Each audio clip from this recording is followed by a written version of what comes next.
can't trust, because those are the cars that he's fanatical about. He's not fanatical about the relatives' cars or whoever it is else that lives there. This old Mustang.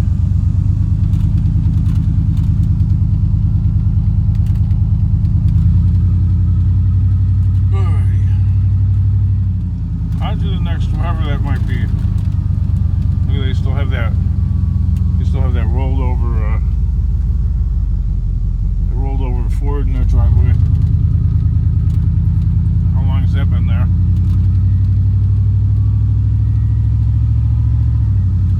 You guys have seen that in earlier videos. All right, well, now you see life around where I live, or parts of the area anyway, and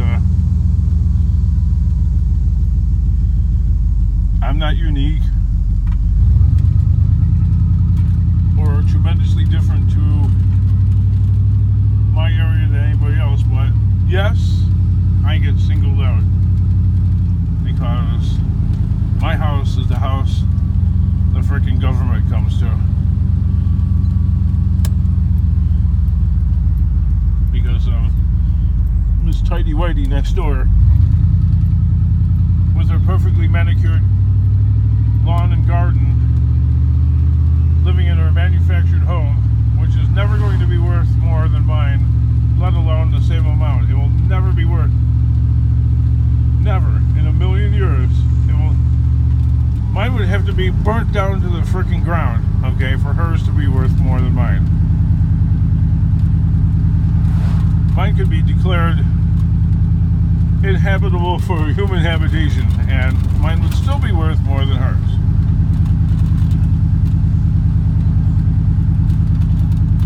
So I don't totally get the fight that's being fought, but you know, other than the fact that the lady's crazy, okay, because it's not everybody, it's not all my neighbors, it's not the people behind me, it's not the goofball drunk next door. It's not the people kitty corner from me or across the street. The people across the street, actually, if you think about it, they have to look, anytime they look out the window, they're looking right at my crap, but as far as I know, they're totally cool with it, because eventually, after all these years, the complaints would have come back, you know, to them. So, I'm stuck on the negative. I hate that. Let's start the day off on a positive note, other than picking up used motor oil and then making excuses for it, which people are going to just laugh their ass off at. Well, yeah, no, this guy is such a fanatic about changing his oil. Here's somebody that has a limousine company. See? This guy is crazy about the maintenance of his cars. Like, stuff being fixed and replaced before it's broken. I can guarantee you there's really nothing wrong with these air conditioning hoses, but they were replaced because a form of preventative maintenance.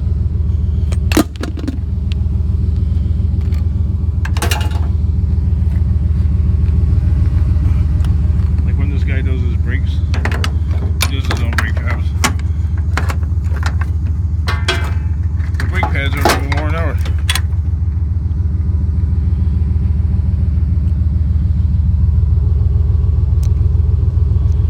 And neither are the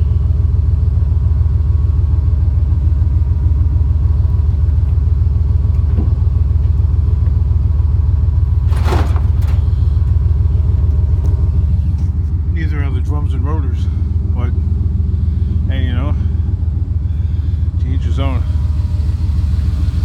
I guess if you have a limousine company, you don't want to develop a shit reputation, especially in the age of like Yelp and Google reviews and stuff like that.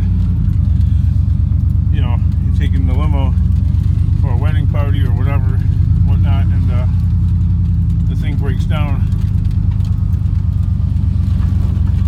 people aren't going to be happy.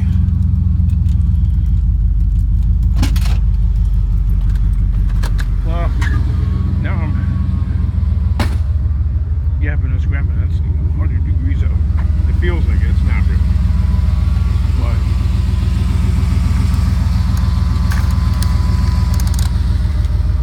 now if I had a GoPro right now, tree allergies, you'd hear me breathing kind of like the Scrapping Pale Man. Not for as long, you know, like, okay, I'll put the phone right by my face.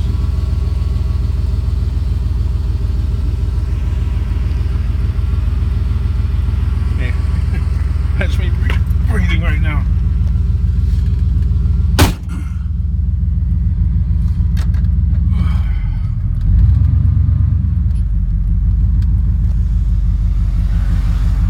I hate that you start getting going and then somebody's right on your ass. Alright, talk to you guys in my next video. I always hit the phone like that when I go shut it off and I bang into it. Sorry about that.